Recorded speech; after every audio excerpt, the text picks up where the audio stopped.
Hey guys, it's Thursday. It's time for Crash and Burn. Welcome to the show. I'm your host. I'm Mike, and with me is my crew of usual suspects. Erica, how are you? Good. Andy, how are you? You're a little dark tonight. I know, I got all the lights on in here too. Yeah, I'm good. you're good. Good. Glenn and Leah, how are you guys tonight? I'm a ghost. An ivory ghost. An ivory go. I'm just good. That's good though. We've got some static tonight. Can you guys hear that static? Yeah, I hear the feedback. Is that me? Like a seashell. Yeah. I don't know what it is. I don't know who it is. Okay. Somebody. No big deal. All right. Anyways, welcome to the show. If you're listening to us live, oh, that's super annoying. It's not Andy. He just muted himself. Oh. No. Whoop. Nope. Nope. Yep. Every time you talk, it's every time you talk, Mike. That's every time I talk. I think so. Okay. I don't know what it is then. Am I too close? Or... No. It's every time I talk. Yeah. You guys need to pull it together. Hang on. Let me try muting everybody.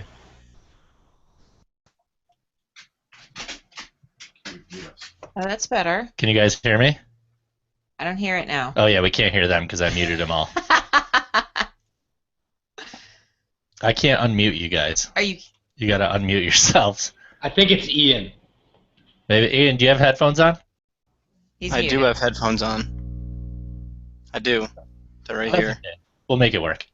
Anyways, welcome to the show. If you're listening live, go ahead and join us on gunchannels.com/crash and burn. There's a bunch of people in the chat room right now. Great place to interact with the crew while we talk, and we try to pause between what we talk about so you guys can get some information from us or ask any questions, etc. So tonight's guest is Ian Strimbeck, and most of you guys have probably heard of Ian or know Ian from various things, and we'll get to his interview right there. But thanks for coming on the show, Ian. Not a problem. Thanks for having me, Mike.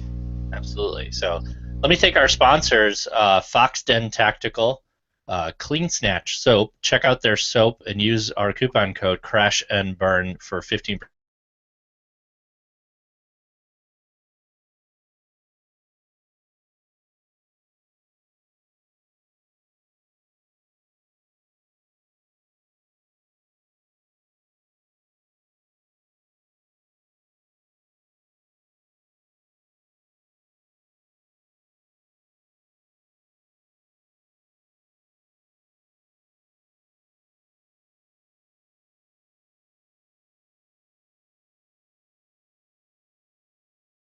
Yay! Really? Yeah, no, that's good news. Birth rates among teenagers have fallen. With Black and Hispanic teens down by nearly half over the past decade. Is it me? Every time I talk? All of a sudden the feedback's back. Just Great, keep going. whatever. All right. So it's dropped 40% since 2006, and that's a great thing. It's in part to the prevention programs that have been put into place to help let everybody know how they can prevent pregnancy, all that good kind of stuff. But they said that they would still like to see it drop even more.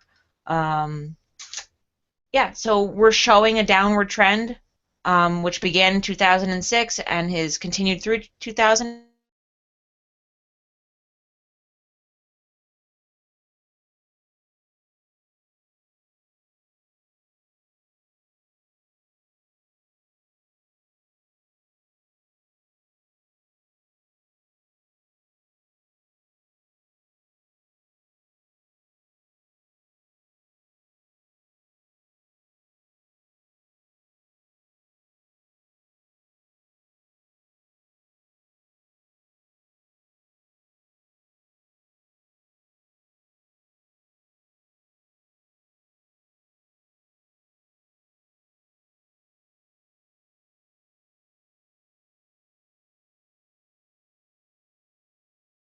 We lost Ian also? We lost Ian. Oh! Oh, we got.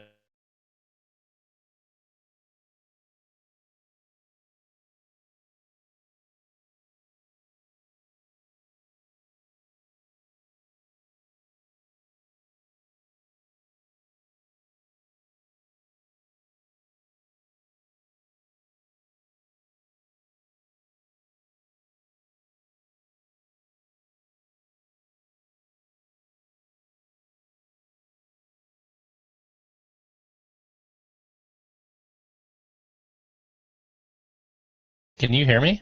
I can hear you. Oh, people are saying we crashed. Yeah. You've been going in and out on me. I have? You want to go reset it? It'll drop the whole connection. Uh-oh. It just came back. Okay.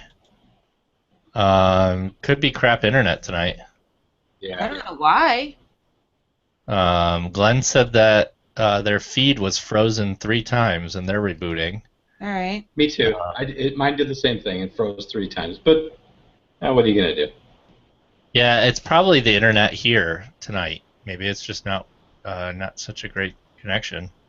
Let me try and, while we're talking here, Gun Channels and YouTube, Dave said just came back. So it's all good. Stick with us. I'm going to go ahead and just hit one thing on the router here. What the hell are you doing over there? Right? I wish we had Come some on the tech show and you savvy break guys. everything. Tech savvy guys. We don't have any of those, Andy. I know. Yeah. So, Andy, you're at work tonight, right? I am at work. I was just shopping for a laptop, actually. Were you? You have that yoga, don't you? Yeah, but this thing, I just can't do anything with it. I was looking at a Lenovo, like an i7, cheap, used business laptop, I think. Yeah. I'm glad it's not my computer. I'm glad it's yours. Makes me feel better about myself. I don't Although think the humming does come from Ian, though. What is it, because of my headset? Am I the... it might be.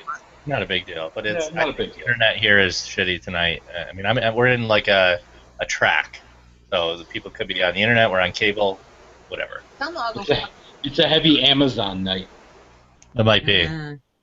My neighbor Heavy downstairs is either playing video games or watching porn, so that could be part of the problem. Oh my God, Glenn's gone. Yeah, What did you do with him? he turned into a cat. Aww. My dream relationship. I always thought Glenn was a big pussy. Leah's Yeah. relationship is a pussy. Anyways, I don't have any notes for ramblings. I feel brain dead today. Yeah? It was a long day. A lot going on at the shop? Or No, Oh. just mentally long. I got tired today. I feel better now that I'm eating better. Well, you're on this new I feel better, but I know it's going to take a little bit for lifestyle diet my change. body to kick in back to the way it was. So, speaking of ramblings, I did get challenged by James from, what the heck does he do? 1776? Nope. He does the grenade. You did his grenade stickers a long time ago, and with the knife stickers. No. Shit. Last ditch? Yeah, last ditch effort here. Yeah. Okay, so he challenged me today in the 22 push-ups for 22 days. So You can't even do a plank for a minute. I can do 22 push-ups. I saw that and I thought, Mike did a solid 60 seconds of planking. I could not do that. It's not hard. It is hard. It's not. It's really not. See, thank you. You're welcome. I get to challenge a new person each day for 22 days to do this. Guess who's on the list? Bring it. All y'all. I can't even do a minute of plank. So I let him do the easy plank for a minute, which he still bitched through. Damn, shots fired. Yeah. Stop Right? talking to me. I'm like, you need to I don't breathe. like No, I talking can't during breathe. So hold your breath and pass out. That'll work better. Yeah, I wouldn't mind passing out. And if you're in that type of thing, Right. Like joking. Where did Glenn go? He didn't get to be a part of the. Oscar had to pee right now. Oh, poor Oscar. What's No, funny? no, What's no. funny is that as I'm counting all these calories and putting them in that app, Glenn's like, I would die." He's a little bit taller. I want Glenn to install the program so he sees what it tells him to eat, number wise. It'll probably be like 3,000 calories. I can see everything you've lost and everything you've done today. I know. Oh, wait, Is wait. it the same for I don't me? have you on there. What? Leah? Oh wait, Gary, I gotta put you on your there too. Yeah, the social part, like you could pull up as a people log, basically, because it'll log your up and down if you weigh yourself every day. Oh, well that's cool. Well, either way, I'm doing it to get ready for this TV show thing in October. So hopefully I've got, 5 months? I should easily be able to do this. You've got this. You'll be fine. You go, Glen Coco. Last time I only took about 5 months to get ready for Tough Mudder, and that's when I did most of the work. Yeah. People started to ask if you were doing drugs and Yeah, stuff. people thought I was doing coke because I lost so much weight at once. And you walked that so well, too. Shut up, Andy.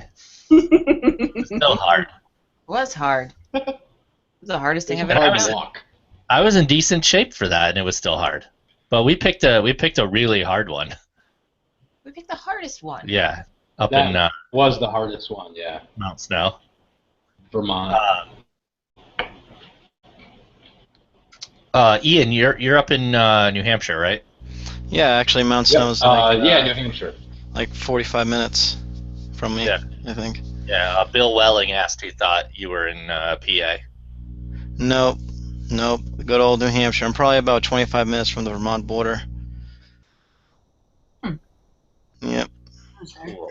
All right, so let's dive right into what everybody's drinking tonight for drink of the week. What are you drinking, Harry? You got two things tonight, right? Well, yeah, because I have a feeling I'm going to finish this first one. So the first one is called Krabby's Original Alcoholic Ginger Beer, and it's fan-freaking-tastic. So if you like ginger, I still think you should have What's the drink you're supposed to make with ginger beer and something else? Moscow Mule. Cool. That goes in the little copper thing? Yeah, you're supposed to drink it out of a copper cup. Hmm. So I've got Yeah, that one. And then I've got this one. Yeah, I drank them one night. The bear's penis is blurred out, and I just thought it was funny. Funny. Oh, got it. I'll probably drink that later. Andy, you're at the firehouse, so no drinks for you? I have some Moroccan mint green tea. Cool. Wow, aren't you fancy? Well, I'll be right there with Andy. I'm drinking iced tea tonight. I didn't want to burn through the rest of my calories for the day. So proud of you. Right? Leah and Glenn, what are you guys drinking? I, in the spirit of things, but also because I had some extra calories left over, I'm drinking actual gin juice. That's so cool. You're so ghetto. We should have done the wrap. It's expensive gin and grapefruit juice with a splash of seltzer, so it's not like It's fancy. nothing in this came out of a plastic jug. It's like Snoop Dogg meets Bloomingdale's. That's me in a nutshell, friend. That's true. Glenn, what are you drinking? IPA.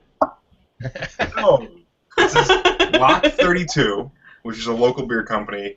It's their Loch Ness, their Scottish style ale. So punny.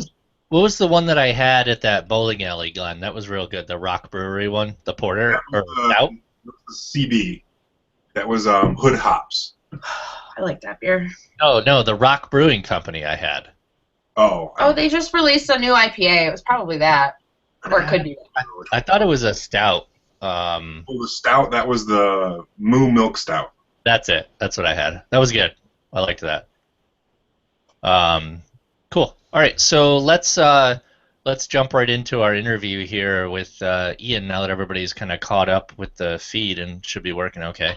So It's all right. No one wanted to know my drink of the week. It's cool. It's fine. Oh, Mike, you owe me. I'm sorry, Ian. What are you drinking? It's a New Hampshire style tap water. So, straight out of the tap. It's good. Nice. I like Yeah. it. Yeah. Not filtered. It's it's actually unfiltered too, so it's straight Filtered. out of the tap. It's like a lucky strike of water. I know, right?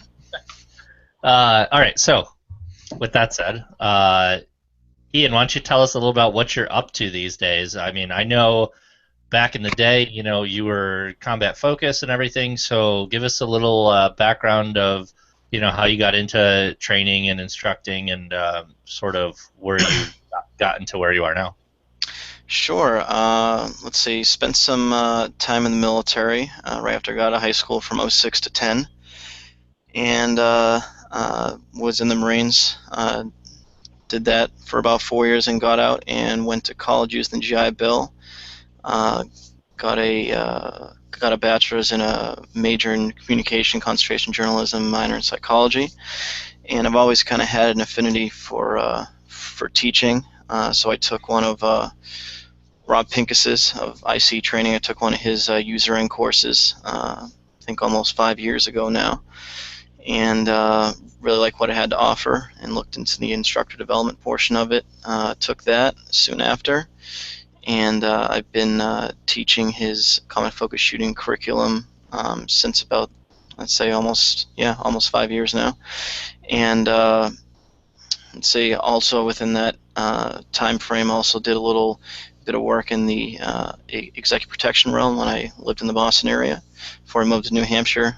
Did the stereotypical door work in various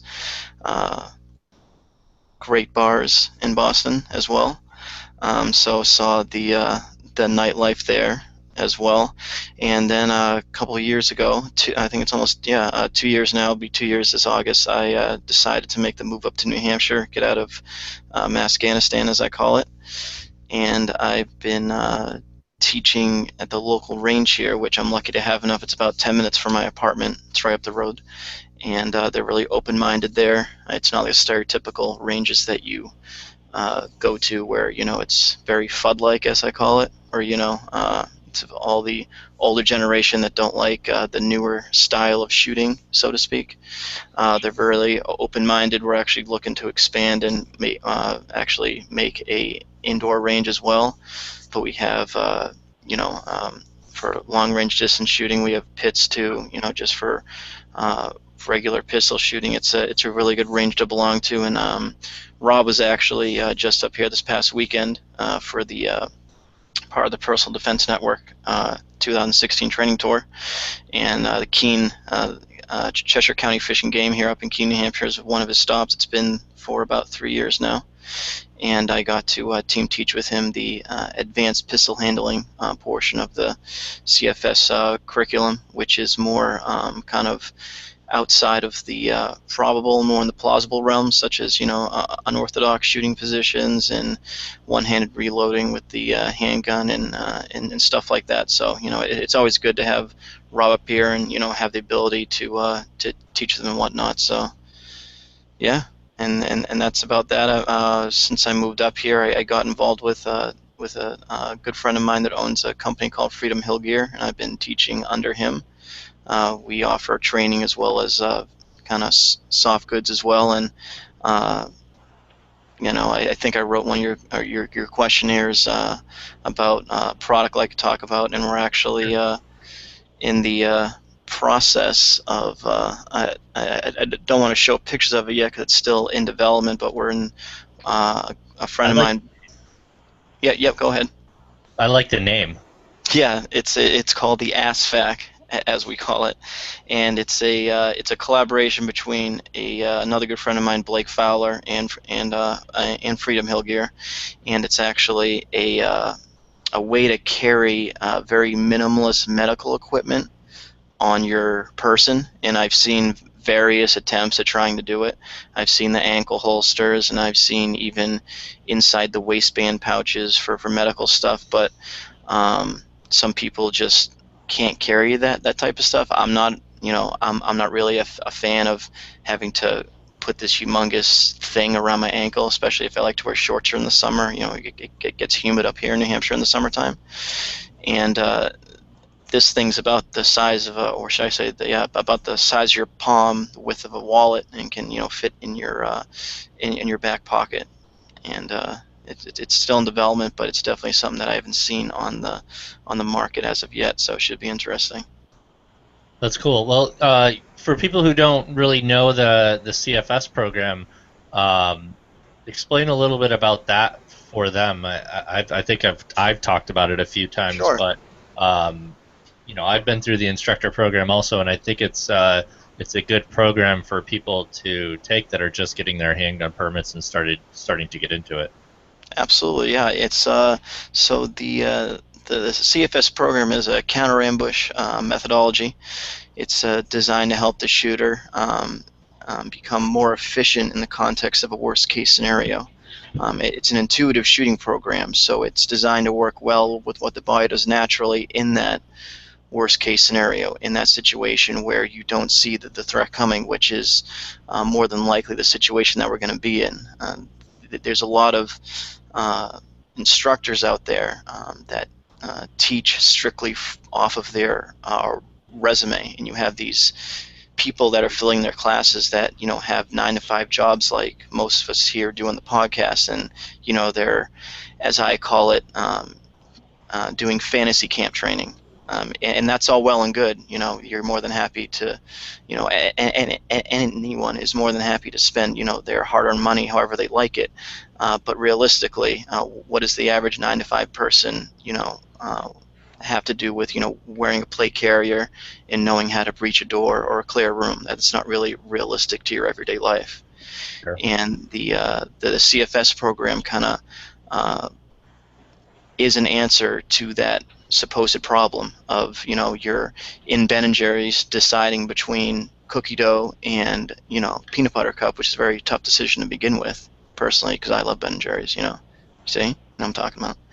And someone were to come in and cause violence upon you and those that you love, and how to understand what your body is going to do naturally in that moment, and if necessary, how to get your firearm out in the most efficient manner possible. So that's what the program is kind of based on. I'm a huge believer in it because it answers all the why questions. A lot of the issues I ran into in the military is I always got in trouble for asking the why. And if you have any friends in the military, they'll probably tell you that that's really not the questions to ask, because they really don't have an answer to the why. It's just, this is the way it's always been done, and that's it, and shut the hell up. And I obviously never liked that answer for it. So when I saw what the CFS methodology and program was all about, that's why it kind of called to me, is because there is an answer for everything. It's not just because this is the way it is, it's because it's based on empirical evidence from dash camera videos that we can pull up from law enforcement, closed circuit security cameras from real fights, as well as basic science such as physiology, kinesiology, psychology of the human animal, so to speak.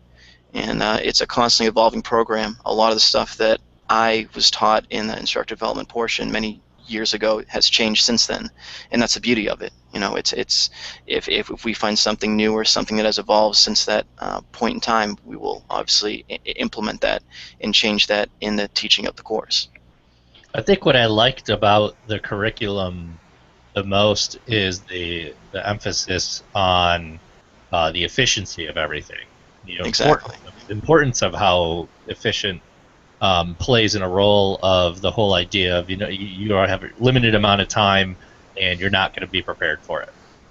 Absolutely, and that's a lot of issues that I run into a lot of people who take the course. Like I've had people in courses that I've taught that were part of a law enforcement department, and unfortunately some of them didn't really want to be there, and some of them were kind of closed-minded about it.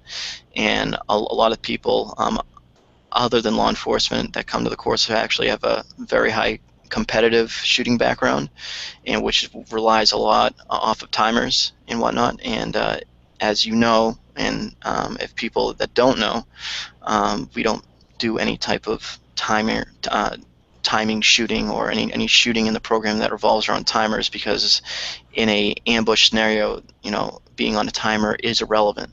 because it's not a choreographed movement that you're going through. The biggest thing is the recognition of a threat and the processing of information prior to the shooting. Sure. Other than the CFS, you said in there that you're doing other combative and mindset programs with Freedom Hill Group. Could you tell me a little bit about some of those? Sure. As you, well, I'm not going to say as you know, because I'm just kind of saying that you obviously stalk me, which I don't know if you do or not. I'm not going to judge you if you do. But I'm really, I've been involved with Brazilian Jiu-Jitsu for many years now, and it's a really huge part of my life. I do it about 2 to 3 times a week, along with weightlifting. So I really believe in the idea of having some form of grappling background in the context of personal defense. I don't care if it's jiu-jitsu or judo or sambo or can catch can wrestling, some type of grappling program or methodology. I feel is absolutely paramount if you take personal defense seriously. And the programming that I have is highly based off of another good friend and mentor of mine in the personal defense world, Craig Douglas of ShivWorks. You've obviously heard of him, also known as South Narc. Yep, we interviewed him early on in the podcast. Yeah. Nice. Good friend of ours. Absolutely, yeah. Craig's a really good guy, and he's helped me answer some questions that I've had in the development of my point-driven strategies course, as I call it, which is pretty much how to understand how to be as efficient you can in a context of a grappling situation, how to get out an edge tool if necessary, and use that on the aggressor if the situation calls for it. And I also do kind of a modified version of Craig's managing unknown contacts. I call it violence prevention management. And actually, when I was in college, I actually taught it as a lecture portion during for an extracurricular activity. And I, because you have 17, 18-year-old kids walk around campus with the heads in the phones and the headphone, or the should I say, the heads in the phones with the headphones on, completely oblivious to the world around them, and pretty much any violent criminal actor, as William Maple calls them, could just come up and take advantage of them. So I believe that having some understanding of how criminals work and how to properly verbalize with somebody that you're gonna come across on the street is just as vital as grappling, which is just as vital as knowing how to use, obviously, a firearm as well. Absolutely. Yeah, I think that's cool. You mentioned you talking about you wanted to talk a little bit about safe spaces and trigger warnings. Yeah.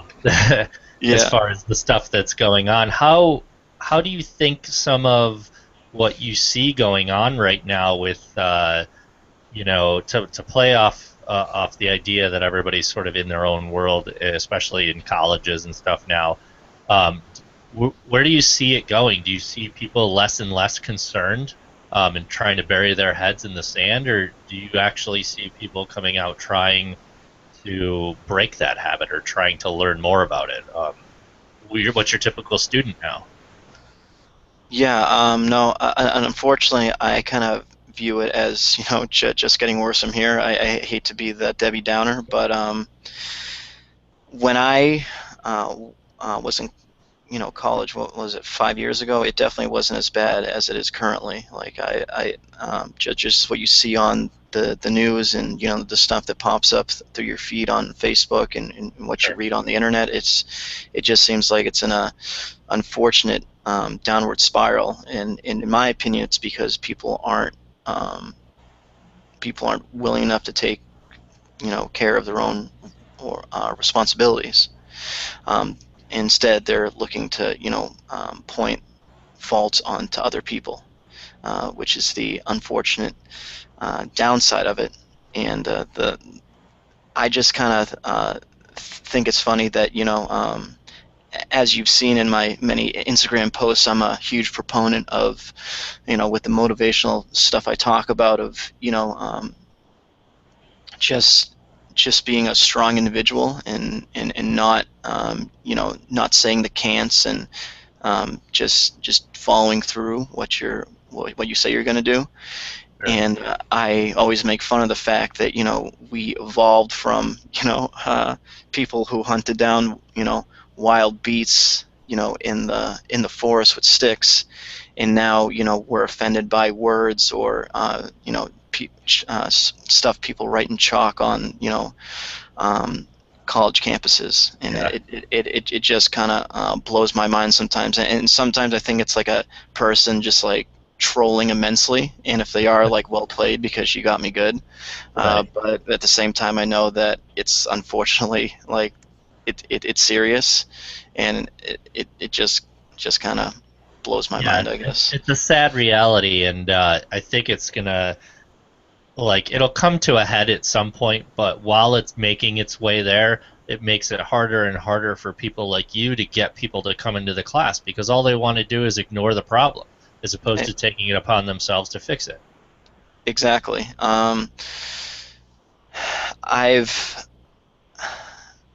I've kind of in the past I've talked with some people, and I have no problem with kind of having conversations back and forth with people, because a lot of the people I've met in the past, they aren't all personal defense people. Like, I have plenty of friends who aren't that lifestyle, and that's perfectly fine. It's not like I don't think any less of them. It's just not their thing, and it's whatever. And I've had debates with them in the past, where there's not emotion involved, just logic. And at the end of the day, they end up seeing it from my perspective, just because of they've never thought about it in that way, or they're just basing their reasoning off of something that they heard from a friend or something that they read on the internet without actually fact checking it, so to speak. I don't really see kind of my student base decreasing, because there's always going to be individuals out there that are looking to better themselves as shooters. I have no problem bringing in new shooters to my class. I've had, especially women, because the biggest issue that I find with women is that they're scared, they don't want to jump into a class like mine right away, and that's the thing that kind of needs to be destigmatized, so to speak. Is anybody can take one of my classes. You don't have to be at a certain skill level. There's no, you have to take a some type of pre-training before you come to my class. I've had people in my class that have bought a gun 2 weeks before the class, and I've had people who have been shooting for 20 years, and they're all on the same line together. And they've, it's what it comes down to is the student's competency. Sometimes those new shooters are the best because you're not breaking bad habits. Exactly. And actually, female students are the best because there's no ego involved. Sure. With guys, Except with Erica. Except for except for her. The biggest issue I see is when I have all guys is I always tell them, like, you are going to be subconsciously competing with the guys that left you, right you, because we're guys. We have an ego. There's no way to get around with it. But what I found with when I have female shooters is that when I give them direction and they follow through with it, they end up getting better right away. Versus with the guys, I kind of really have to do it over and over and over again. But like I was saying with the competency thing, it's a subjective and individual trait. And even if the student starts down here, just bought the gun, or if the student has been shooting for 20 years, at the end of the 8 hours or however long they're with me, they're going to be at a higher level of where they started at the beginning of the day. So that's really all that matters. I don't care if I have a student that's been shooting for 20 years or a student that that I helped them buy a gun, a week before the course. It doesn't really matter to me. What I do find the biggest issue is, other than with the whole female student thing, is that I have I found gun owners that, as I call them, not as a negative thing, just just pointing it out, I say that they're collectors versus defensive shooters. And obviously, it rubs them the wrong way sometimes, but it just needs to be called out for it is what it is. If you want to be a gun collector, that's fine. I have no issue with that. Just like if you want to take, tactical fantasy courses too, where you're multi-cam plate carrier, that's fine as well. I'm not judging you for it. I'm going to call it, what it is. If you want to be a gun collector and spend all your money on just ammo and the new optics and a new gun every month, that's fine. And then come say to me you don't have money for a training course. That's cool. It's fine. But if you want me to tell you the truth, I'm going to tell you to sell a few guns and buy some ammo and get to a course. Absolutely. Yeah. I think most of us have been saying that. We're most of us here. I know Andy, myself, Erica. We've all been to majority of some of the larger training people, and that's definitely something I can't stress enough. Andy, do you have any questions for Ian for some of the stuff he's been talking about? Ian, your shooting, how do you think it's progressed since you've gotten out of the military?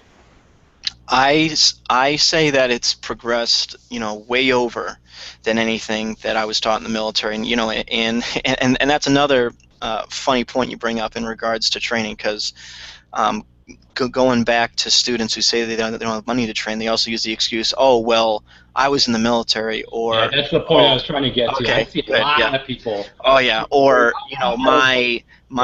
my uncle was a cop, or my uncle, was in the military 20 years ago. Okay, like, what does that mean? The stuff that most military guys are taught, unless they're in like the tier 1 level, and even then, it's a lot of the tier 1 level guys have been out of the training sector or that realm for about 10 years or so. Like a lot of the guys you see with these resumes and whatnot, good guys. I've met plenty of them, but they've been out of that world for about a decade or so. So things have changed since then.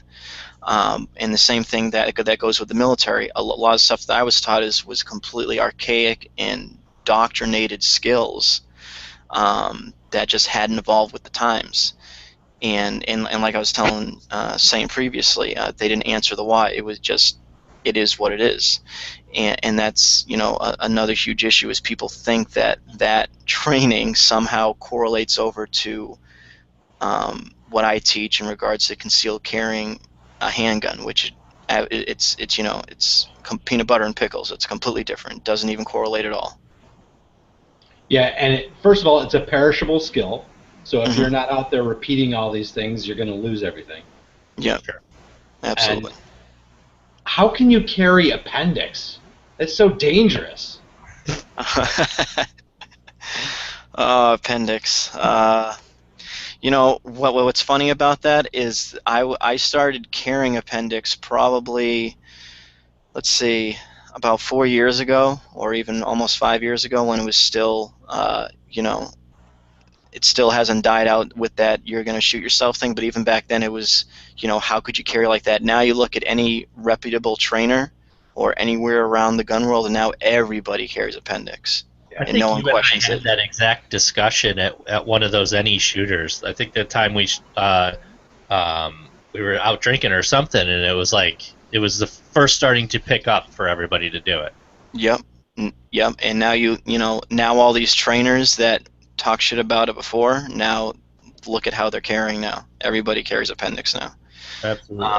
And it's not for everybody. I do understand. Just everybody's body type is different, which is, that's fine. But me personally, with my body type and what I found, it works perfectly comfortable for me. I just like how it carries my body. I feel a lot more secure with it than I do with strong side. But like I said, everybody's different, and some people can't carry like that. So yeah, with combat focus, I mean, one of my favorite things about the combat focus whole training is if you don't agree with it, you can argue with any of the instructors. Yeah. I mean, not argue, just say your case, say why it's different, say why it's better. Yeah. And you go over it. That's my favorite part. Yeah, and that's kind of another huge point that I like to go over in my classes is I tell students, halfway through the class, is that I don't want them to leave the class and when, if they're doing a drill back at their range wherever, and someone asks them why, and they say, oh, well, it's because Ian told me so. I told them that's a complete bullshit reason. I don't want you to say that. I want you to actually conceptually and intellectually know why you're doing something a certain way. If you just say that Ian told you so, that's you're wasting not just my time, but your time as well, and your hard-earned money in this course. Ian told me to close my eyes when I reload my gun. Yeah, it's true. Not really. You do not need to be looking at your gun when you reload. And but you don't close your eyes. No, you will. You don't close your eyes. But the thing I get across people when they ask me that is I tell them, make 2 fists, okay, and I want you to close your eyes, and I want you to take the top part of your left fist and the bottom and tap the bottom part of your right fist together while your eyes are closed. Okay. If you can do that, it's the same as reloading. Okay, it's the same as reloading. Oh, you're fucked, Mike. Me too. Everybody closes their eyes even leaves. Yep. That's actually my exit strategy. I was hoping that you were going to close my eyes. You guys were going to close your eyes. I was going to leave. That's good. So what's the best way for people to get a hold of you, Ian? You're at Ian Strimbeck on Instagram. Are you email or just find you on Facebook? What's a good way if somebody's interested in taking a class? Yep, I don't have any cool guy fake names or anything like that. So you can find me all over the internet. I have articles written through various websites as well as the Personal Defense Network. I'm a contributor there. My Instagram is the same, at Ian Strimbeck, same with Twitter. And I have a pro page and my personal page on Facebook as well with the same name. So I'm the only Ian Strimbeck in existence on the planet Earth. So you can Google me there, and I will pop up. Google image search too. A bunch of my pictures came up. I'm not even kidding you. Well, that's because you're creepy and you probably tagged me and probably tagged yourself. So Facebook.com/Ian Strimbeck #1 is your pro page, and I'm assuming you want people to check out freedomhillgear.com as well. They can pick absolutely. Up Yep. We have a Instagram at Freedom Hill Gear as well, and our website freedomhillgear.com, as well as our Facebook page Freedom Hill Gear. You can find all of my upcoming courses on the website as well, underneath the online store, and as well as various postings on Freedom Hill Gear Facebook as well, and the Instagram. So very cool. And how is Robin doing? I haven't heard from him in a while. He's good. Robin is doing very good. He's doing good at his new job. He's actually with a company called Sports South, which is a big firearms distributor. So he's been doing a lot of that, a lot of traveling around. But yeah, he's doing good. We're actually gonna go to a local kind of motorcycle swap meet on Sunday because I actually bought Pincus's bike. Did you really? Yeah, I have his Harley. That was his, or because you wanted a Harley? It's because I wanted a Harley super bad. Yeah. Yeah. Right. So. Pincus's bike. Yeah. All right, cool. Wait, I got some, Erica. What? I will add Ian to the list of guys that look better with a beard. Thanks. He looks better without the beard, though. No. No, Yeah. I like him so Once much. again, all you Ian, we met when you had short hair, no beard, It looked little like skinny. a love child, like a Yes. I did look like a 12-year-old without a beard. When I met you, I was like, this guy is what you had to been like 12. It was like 4 years ago, I think. And so you're like out of the military, just starting in this. I'm like, man, but now, I mean, you've grown into such a man. Aw. Thank you. Look at All that. the feels. all the man feels right now. So once again, follow Ian and all of his travels. Leah will post it up in the Gun Channel's chat room. If you guys have any questions for Ian, can't get a hold of him, get a hold of me, and I will pass it on to Ian as well. So really appreciate you coming on. I think this was great information. I'm sure all the people listening to the replays will be super interested, and they'll have questions pop up then, for sure. So Absolutely, man. cool. I appreciate you having on the show. Let us know. Did you need to bounce? It's 10 o'clock. Yeah, I need to get up so I can lift heavy things repeatedly up and down. Night. All right. Well, you have fun, and I'm sure we'll cross paths soon. All right, man. Have a good one. Right. Thank you. Take care. See ya. Yep. Okay, guns and gear people. What do you got? Glenn? I think Glenn's the only one with gear tonight. Well, it's He's right the here. only one and he forgot to grab it. No, it's right here. I just have to get it. It's arguing. I was It's surprised emotional. your favorite part of the class, Andy, wasn't jazz hands. My favorite part of the class was the other people in the class. That's because your boy Doc was in the class in the 511 catalog. What knife? All right. So I have my guns and gear. Nobody else has Hi, any. Glenn. Hi, Glenn. Say hi to Andy! No. Hi, Glenn. I'm refusing. This is my guns and gear for tonight. This is a Nice. knife of yes. It's a knife of Alaska bush camp knife, and it's made of D2 steel. What's a bush camp? It's a camp in the bush. Oh. It's a general purpose kind of utility knife, super thick, but it's made out of D2 steel. If anybody's familiar with D2 steel, it's actually a tool steel, but it's semi-stainless, so it actually will resist rust and all that good stuff. Super excited to beat the hell out of this summer. I got Are it you late. afraid of the brittleness of the D2? So that's the big thing that everybody talks about online is that D2 it's a very hard steel, so it sharpens like a carbon steel. Yeah. And there's a lot of talk online about it being super brittle and you can't hammer on it and this. But Knives of Alaska is one of the few companies that has they don't heat treat the whole knife. They harden the blade and they leave the spines relatively soft for D2, so that it's a lot more flexible. So it's not as brittle as like a fully hardened piece of D2. Thanks, Vanalia. You like that? It's actually really comfortable to hold. I mean, it's a little big for my hand, You could cut a bitch with That's that. what she said. but like, I could fuck some shit up with that. I've been watching The Walking Dead all day, so I'm in a stabby kind of mood. Where are you? Glenn and I discussed that we're now caught up to where you guys are. Not The Walking Dead.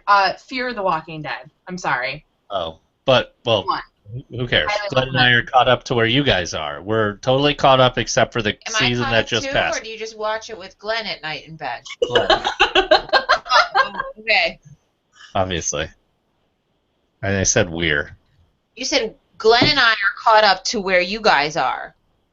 No. Yes, you said no. that repeatedly. Nope. Be quiet, Glenn. Pull While the tape.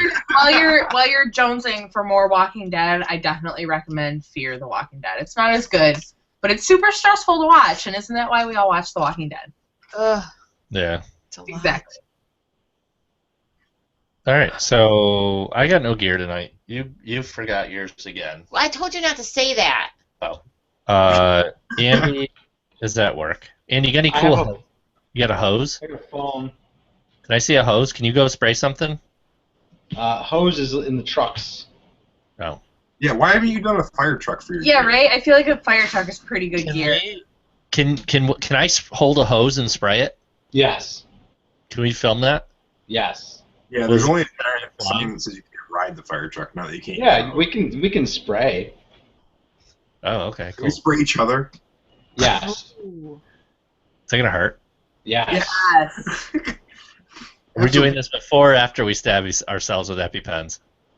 Oh my god, I hate After. all of your ideas. I hate all of your ideas. EpiPen really is nothing. Yeah, Andy did it in the shop the other day. Yeah. Well, because we all just want to hear Glenn talk, let's do Ask a Gunsmith. Glenn, you didn't get a chance to do it last week. Tell us about match grade. All right, go ahead. What was that? So match grade, you see it a lot primarily on barrels, but you see it. It's kind of a marketing buzzword. To give you some kind of background where the phrase match grade comes from is going back dozens and dozens of years. The U.S. Army used to put on, and they still put on, what they call the national matches. The national matches are competition for military-style rifles. It's open to the military and to civilian shooters. And when they started doing these national matches, they added in a category, what they called for open rifle, which was non-military style rifles. So the military armories started making national match rifles. And this is the first time that match was applied to like a competition grade or a competition grade or more accurate rifle. So that's kind of where the term match grade has come from. So national match used to actually mean that like the government arsenal has tested this, approved it, they stamped it national match, and it was made to a higher standard. These days, match has kind of become a marketing buzzword in that anything can almost anything can have match stamped onto it. Generally, it means better quality, more accurate, but is it better than what? I've seen things that have been labeled match grade that wouldn't have passed basic mil-spec standards, which are atrocious for accuracy.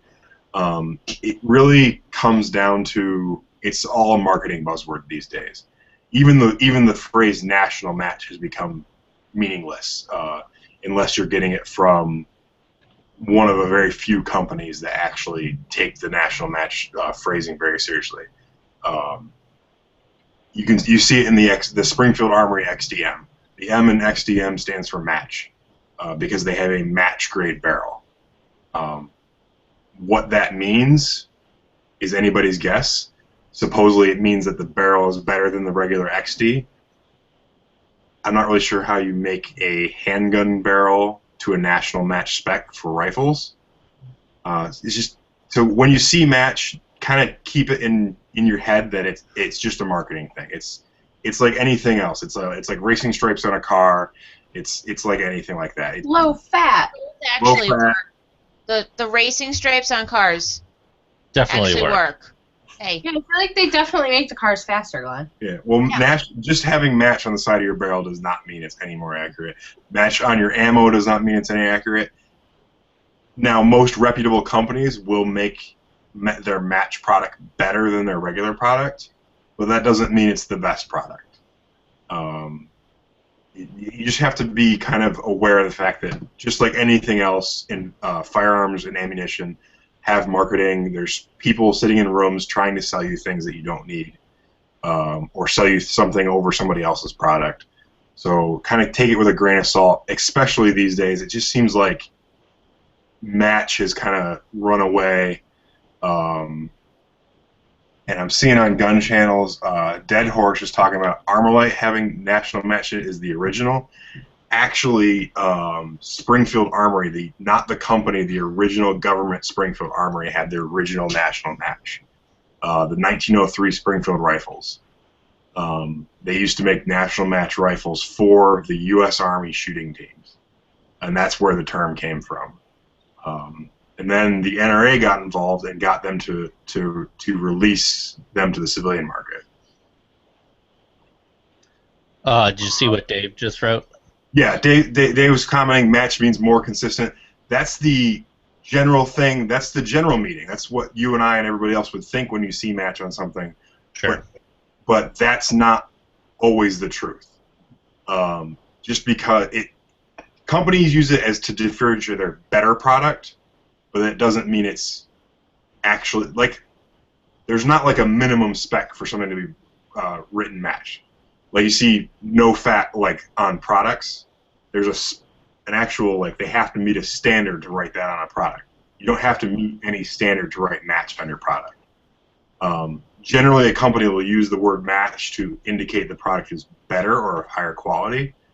But if your first product was like super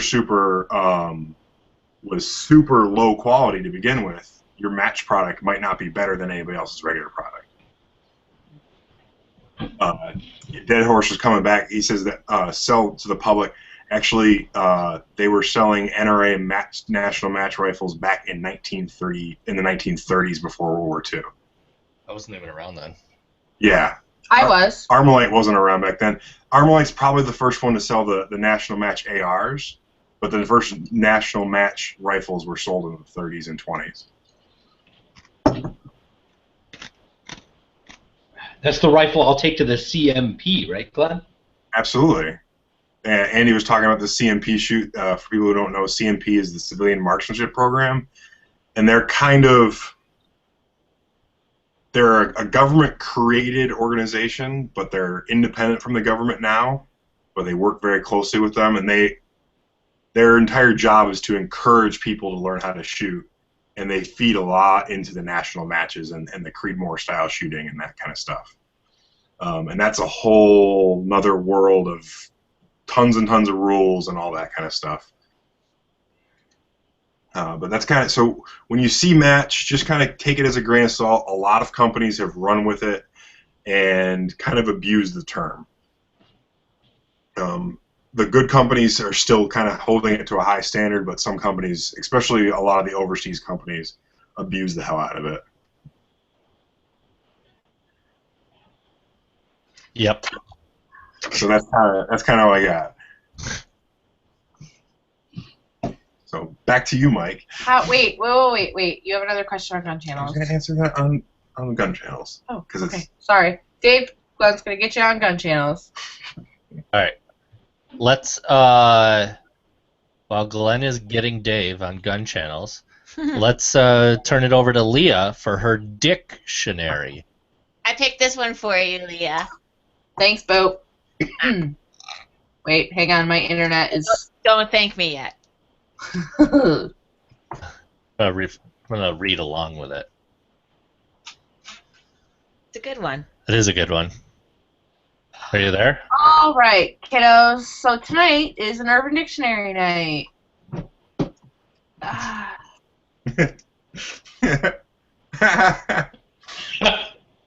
Feel like... All right. So the word or the phrase is not job, not K-N-O-T. not but not in the thing that a sailor ties. Not job. And the definition is a sexual act where a female ties knots in one of her thigh-high stockings about 1.5 inches apart and pushes them into a man's rectum while having sex. Just at the moment of orgasm, she pulls the knotted stocking out, causing the man to have an intense orgasm. And the example that Urban Dictionary so thoughtfully provides is, Dude 1 says, what did you like most about your trip? Dude 2 replies, I liked getting a knot job from the hot local hookers. This is made up. This is not real. I'd be willing to give it a try. I mean, everybody knows chicks in thigh-high stockings are super hot. Right, but are they hot shoving shit in your ass? Does she pull out Don't like knot it till you try it. Oh, I liked that one. That was a good one. Yeah. That's it. Da-da-da. I dig it. Wow, we really need to move these around a little because we got Glenn, Leah. So, Leah, do you have your news topic ready to move right into? I do, and it's sad. And Okay. it's obvious, but it's sad. This Canadian professor, he's kind of a dick. Everything I've read so far makes me think he's kind of a dick. Brought his dog to a doggy de-stress day, which is a thing that they've been doing on college campuses. They did it when I was at RAT. I don't know if they did it for you guys at your schools, but they bring dogs on campus during finals because who doesn't feel better after petting a dog? So this professor brought his dog to campus, and one of the students hugged his puppy. And he told the student, "Get off my puppy, she doesn't like being hugged."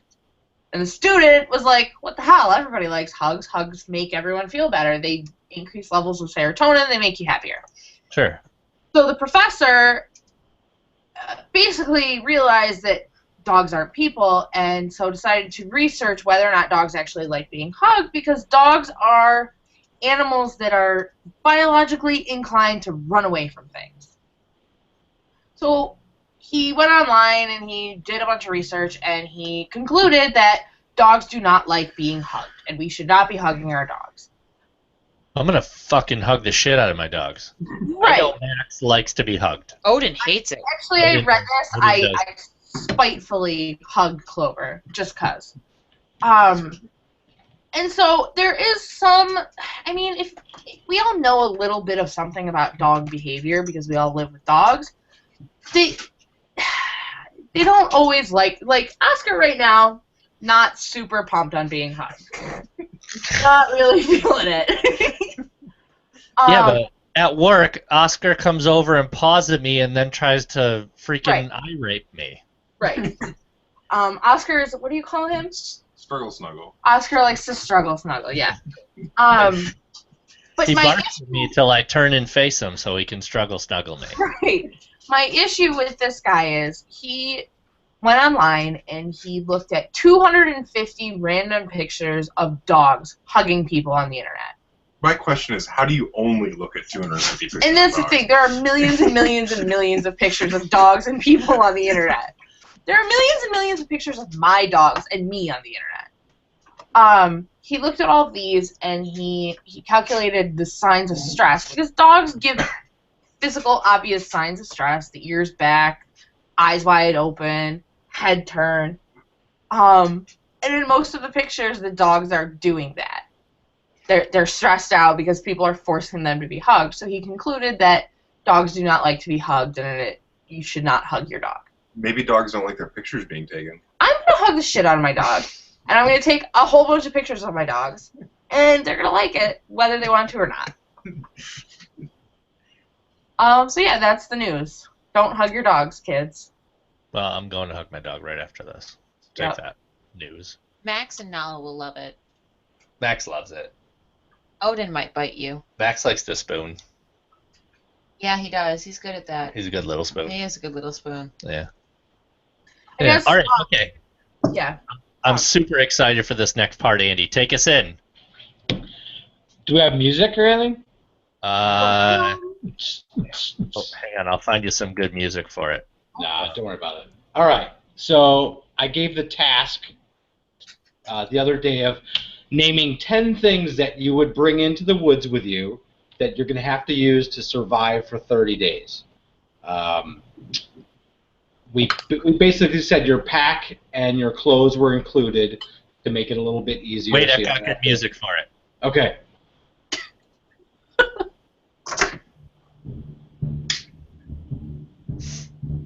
Welcome.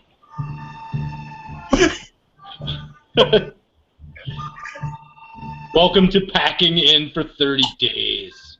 What did you bring? You have 10 items. Pick them. Go. Glenn, could this be my theme song when I walk into the shop? You should just carry a boombox and play it everywhere you go.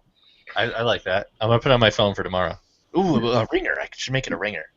Some people call me. So before you guys give your lists, we'll all go through each one. There's a few things that you need when you're out in the woods. The first thing will probably be shelter. For me, the second thing would be fire. I didn't include shelter. Third would be water, and fourth would be food. So you need those 4 things to survive. You need shelter, water, and food. Shouldn't we go through all our lists before you tell us what's right? So make sure those are in there somewhere, maybe. Can't make everybody change. Or maybe not. But all right. I'm going to go over. All right, this is really. It's not in order of importance for anybody. Didn't we do you last because you're the right? One. Well, I'll do one. Okay. So my first one is shelter. I would bring my Hennessy hammock with my tarp? Mike? My number 1 is large backpack to carry everything. That was included. Did you not have rules? He Try wants it two again. backpacks. Glenn, it was included? Yes. I didn't know it was either. I just deleted my Okay, backpack. Glenn wrote backpack too. It's his fault. Why are you copying off of each other? Because we work together. And they spend all day together, and then when they're not together, they All can't. right, go to your number. Just go to your number 2. What's 2? My number 2, ham radio to talk to old people. Okay. Erica? My number 1 was my life straw. Good. Very good, Eric. Guys. I have that on mine. Glenn? I talk the Marine Corps issue sleeping system. Okay. Yep. With the 4-piece with the bivvy and the 2 bags. But don't you need 2 people? Or no? Okay. Let's change this up a little bit because it's going to get confusing. Let's have one person do their whole list. Yeah. Right? Do their whole list like that. So let's hear Erica first. Ladies first. Then we'll do Leah, and then Glenn and me. So you're saying Glenn's more of a woman than you are? Me then Leah, or me then Glenn. Thanks, Mike. Thanks. So you're more of a woman than Leah is. Okay. All right, Erica, let's hear your list. All right, so not in the order of importance at all. And I did have to cross a couple things out and substitute them. So Sure. I'll let you know what I substituted. So my first thing that stayed was my life straw. And then I have an extra bottle of water. I have a tent. Is that water For bottle? 30 days. You have a bottle of water for 30 days. Hey, I can collect freaking water, Okay. and then I can use my life straw in the water bottle, okay? And I Yep. can just keep collecting, okay? Come on. Then I got a lighter. Okay. I don't know how to fucking start. Yeah. Okay. So now my first number 5 was crossed out. I had bug spray. I Okay. crossed that shit out. Yeah. I substituted dry shampoo. Okay. Yeah. Excellent. Yeah. It look good when they rescue me, and my hair gets really greasy after like day 2. Yeah. So 30 days. Yeah. Okay. So then I kept going with that, and number 6 was deodorant. Yeah. I'm not gonna smell. Not gonna I smell. can put that on mine. Yeah, you're gonna stink. I don't care. Ugh. Then number 7, I once again, hygiene's important to me. I had floss, but I crossed that out and I substituted my tea tree therapy mint toothpicks. Those are good toothpicks. Yeah, Kindling. Yeah, You can use it as kindling. and they help with your breath, and they can get the stuff out between your teeth. You started out so well. Go ahead. Okay, then I had number 8, and that was sunscreen, but I crossed that shit out because I need a big fucking knife. Yeah. Yeah, Nice. You don't have any weapons. I need the knife. I'm going to be in the woods, so I don't need sunscreen. That's what the trees are for. Okay. Yeah, fine. Okay. Then I had 9. I had a jumbo box of Cliff Bars because I'm not going to be able to fucking hunt anything, but I crossed that out. Because I really, really need coffee, and I know I can't bring in coffee, so I'm going to bring in chocolate-covered coffee beans for my caffeine fix. Okay. For- Okay? Yeah, energy. And then 10 is a gun. Just give me a gun. Some Any gun. gun. Any gun will do. Yep. Yeah. Why? Why? Because I should have that. Okay. Okay. But you have your Cliff Bars, so what do you need a gun for? No, I don't have the Cliff Bars. I have chocolate-covered coffee beans. Oh, okay. You're gonna die. I'm gonna look fabulous when they find me. Okay, I'm gonna smell good, have good, and my hair is gonna look fantastic. And you're going to be dead. Who's next? Leah. Okay, Leah. I think I did it wrong. I took more of the desert island approach, but also the totally unrealistic human being approach. So my number 1 is 10 pounds of ground coffee. See? And my number 2 is a French press because obviously you need to make that coffee. Problem is I don't have a way of water getting, so I have a pretty glass pot and 10 pounds of ground dirt. Okay. No French press. Hey, you can use that coffee to filter water. Like That's true. charcoal. You could also fill your French press with water and then put hot stones in it to boil it. I don't have anything to make fire. All right, go down your list. Keep going. Hot stone. Number 3 is The Art of Eating, which is my favorite book. I feel like I can't go 30 days without seeing it near me. Oh my god. 4 and 5 are sunscreen and bug spray because I need fucking sunscreen and I need fucking bug spray. Porcelain. Number 6 is you're such a dick. Glenn just told me to list things that I use every day. Number 6 is Smith's Rosebud Salve because I put that shit on everything. What is that? It's essentially it's a petroleum-based moisturizer that smells like roses. It's girl bag bomb. All right. Roses. You could use that to start a fire. Go ahead. Number 7, I actually was smart. I put the brand new, just released Lodge cast iron grill. Ooh, yeah. It's super cool, but I don't have anything to start a fire with, so it doesn't matter. Number 8 is 10 pounds of all-purpose flour because I can make anything out of that. It's all purpose. Yeah, exactly. Number 9 is chickens. I'm sure Eggs.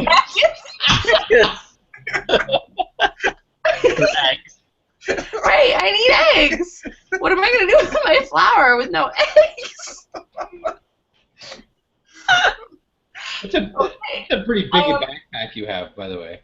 She's got 20 pounds between the. I have the coffee and the flour. You have 20 pounds right there.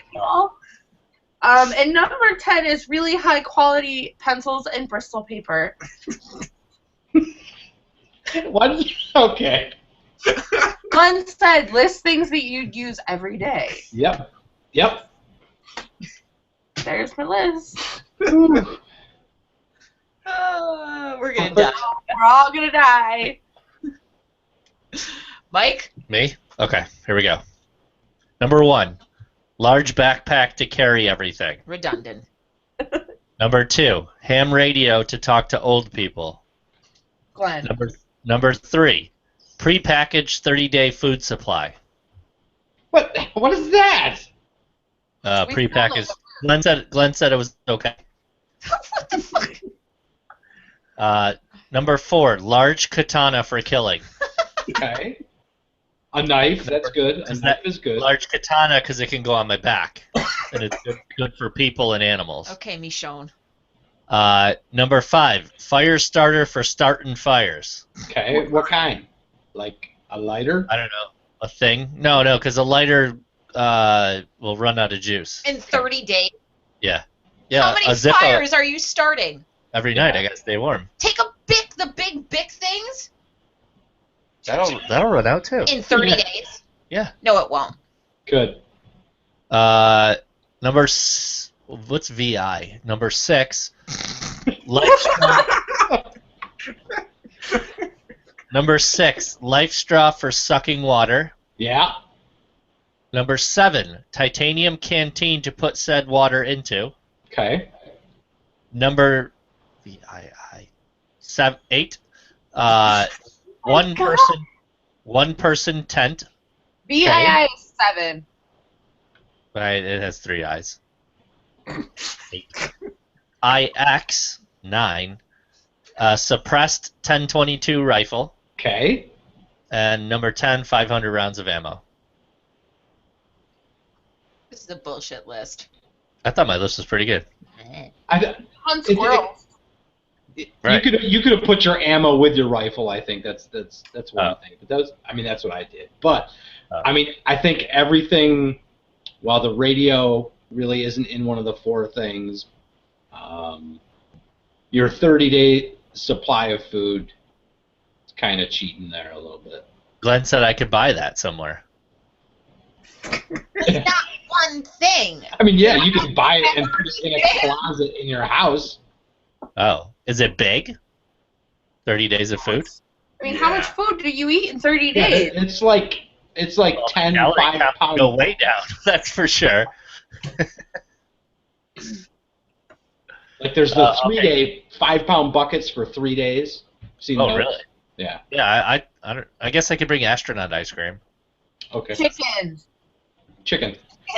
Chickens. Chickens. Chickens. Okay, Glenn, what do you got? Glenn?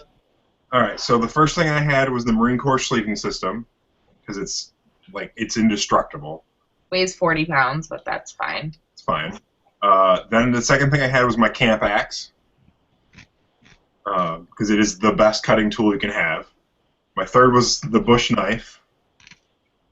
That bush knife? Yeah, that knife actually. Number 4 was a ferrocenium rod, or like one of the big, thick, like half-inch thick ones. What's that?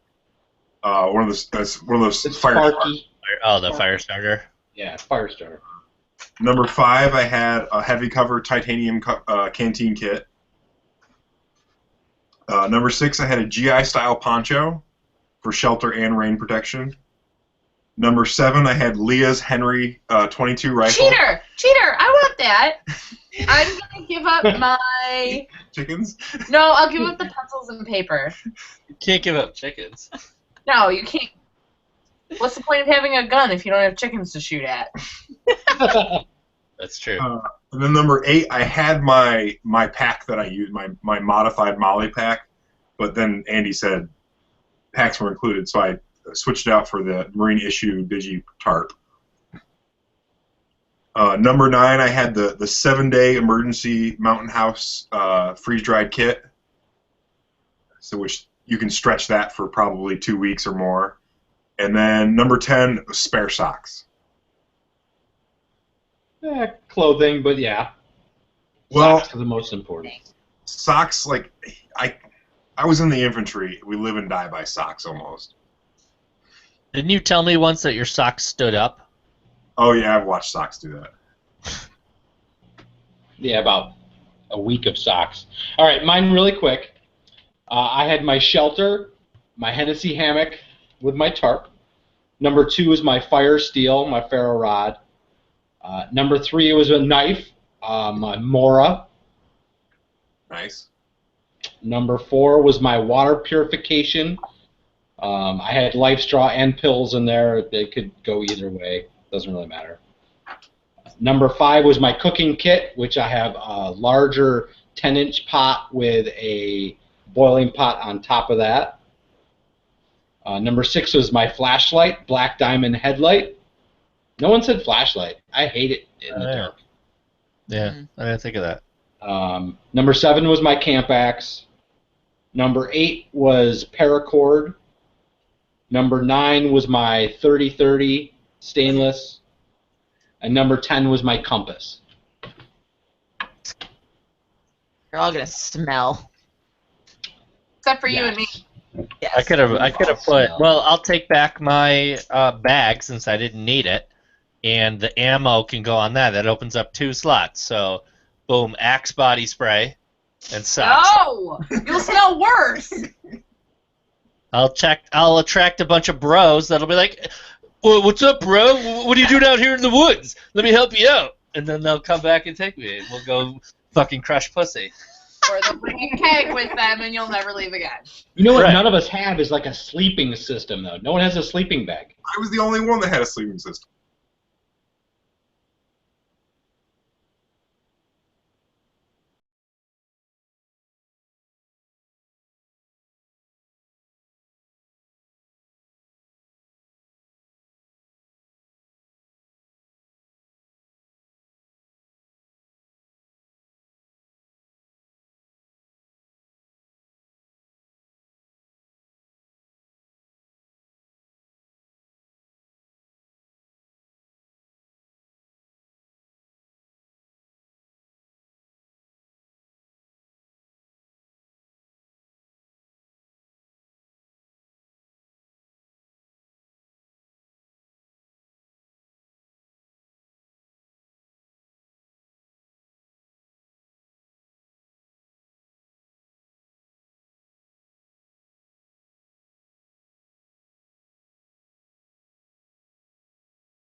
Oh, I lost them. Oh, there they Oh, go. Oh, they're coming back. back.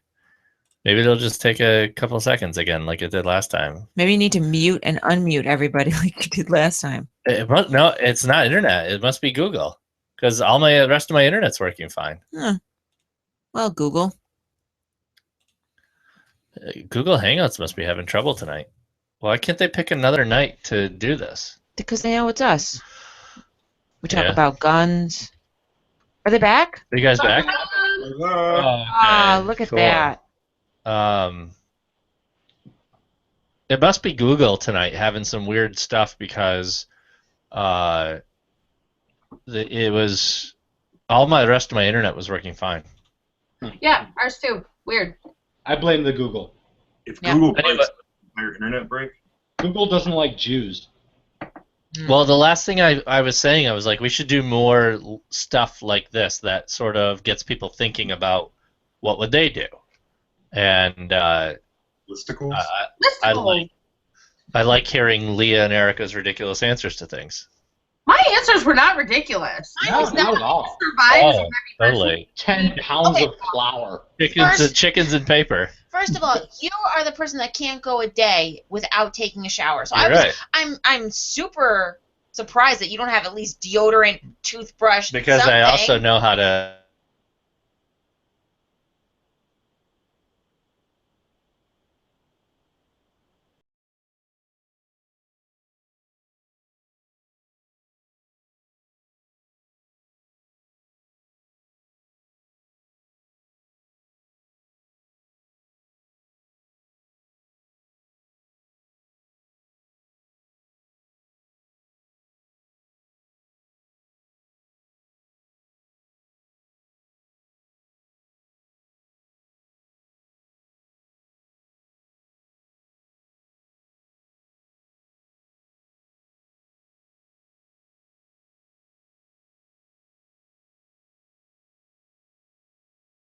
It's 10:44. Everybody else should be in bed anyway. I mean, it's not like it's. Yeah, Andy's back. Andy's back. I'm back.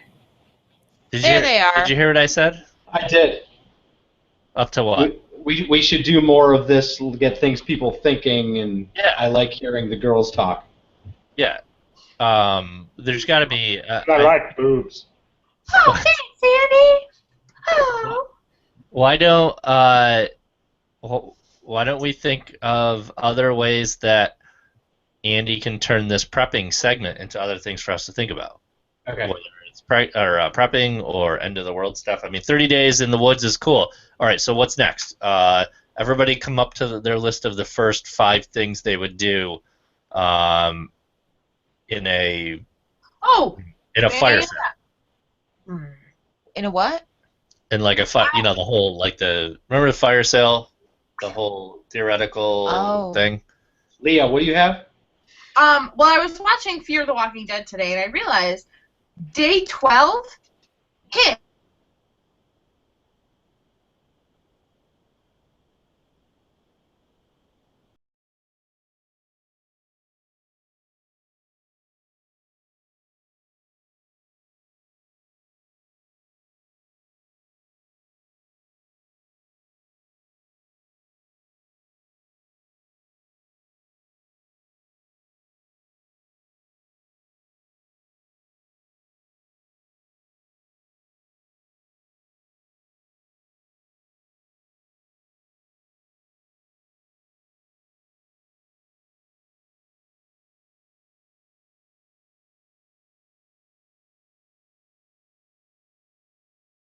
As possible. Yeah. While we're waiting for them to come back. Andy's back. Andy's back. Hi. Again. Yay! Anyway, so I'm gonna speak even faster now so that we can get this. Hopefully, stop losing people. Yeah, I think we should keep doing stuff. Like lists and stuff. Andy will come up with something. There they are. Yeah, we'll figure something out. Yeah. I'm going to thank our sponsors right now. Broken Angel Gear, Foxden Tactical, Clean Snatch Soap. Use coupon code CRASHANDBURN for 15% off. And remember, we do need sponsors for next month, so hit us up. And great way to get your product out there. We'll be glad to do any reviews and send the product back to you, et cetera, et cetera. I'm going to skip right over Tech Corner tonight because we're running late and there's not a whole lot out there. Andy, give me the briefing on your TSA story. Last week, I think it was last week, they did a record number, 73 firearms in checked carry-on baggage in 1 week. Come on, people. I mean, it can't be people smuggling them on. It's just people not thinking and putting them in their checked baggage and forgetting. I mean, 73 people. Checked or on Checked board? or- You mean going? No, not checked. It's carry-on. Carry-on. Yeah, checked is fine. But 73 carry-on firearms found in a week, and that's a record for TSA. But it's not 73 people trying to kill people. It's 73 people just not thinking. Yeah. Come on, people. Do you follow their Instagram, Andy? No, I don't. I read some of them. I should, though. No, their Instagram is great. Found another one. Got this one. Well, it's like, really? It's like, look what this guy tried to bring on a plane. It's like a grenade. Oh, that's funny. All right, quickly, let's go right into. You know what really grinds my gears? What do you got for tonight? You know what really grinds my gears? Just waiting for that. Toe walkers. You know them. You've seen them in your high schools, maybe as early as elementary school. Those people that walk on their toes. And you don't just walk, they kind of do this weird freaking bouncy thing. They don't roll their foot like heel to toe. They go right to the toe. And they do this weird friggin' bounce thing. Kind of like a dinosaur. Yeah, I hate that. How come you don't know how to walk? Okay? My 6-year-olds got it. I'm pretty sure they had it when they were 1. How do you go your entire life walking on the balls of your feet like that? You look like an idiot. It's a sign of autism. Like a kangaroo. There's a lot of people that... do Oh, you know yeah, what? kind of like a kangaroo. Yeah. I would demonstrate it right now, You know what but really I can't. grinds my gears? There's no room.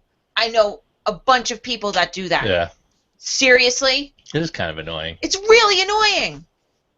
Oh. Trying to mimic it, it's hard. It's way harder to do that. They have to have some killer calves to walk like that. Killer cats. Yeah. The worst is when they toe walk Or in. one of your ex-friends used to do that, or Yeah, still yeah. does that. Probably still does. It's not like it goes away. No, he's a freaking moron. Ugh.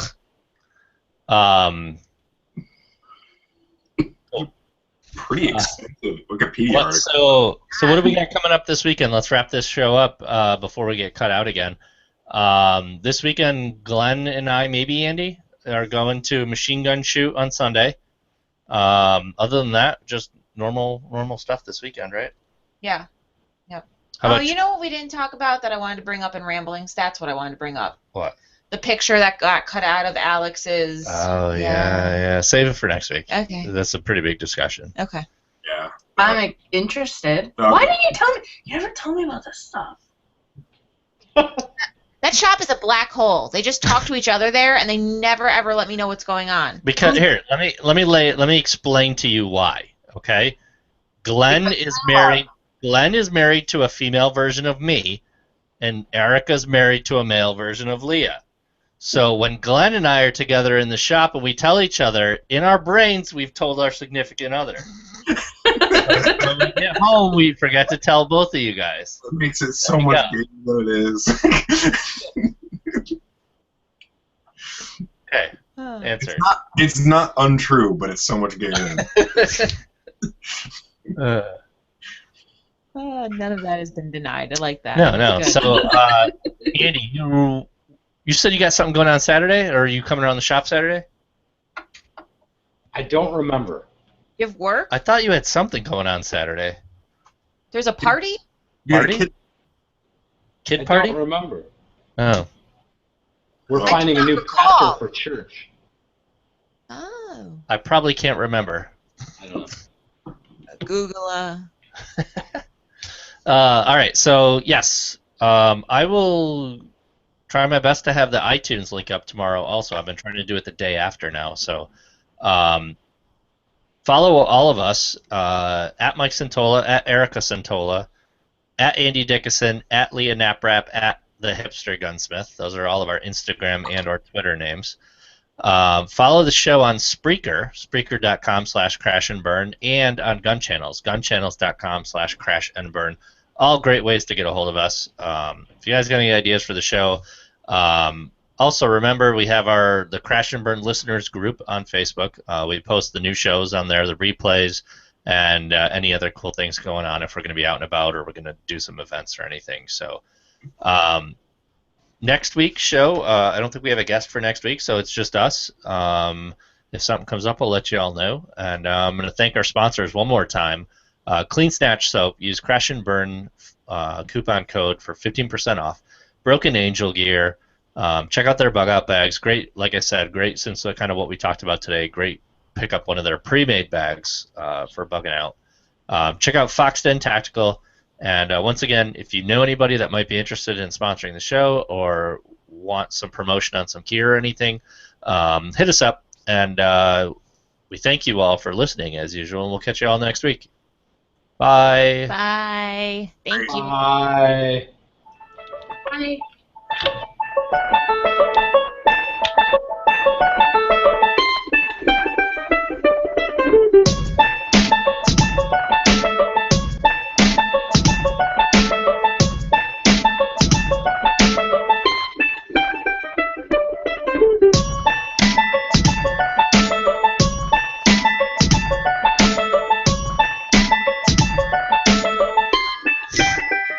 What is he doing?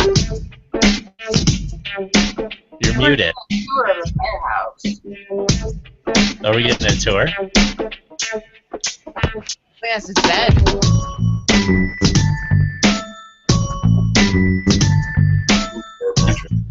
He's going to bed.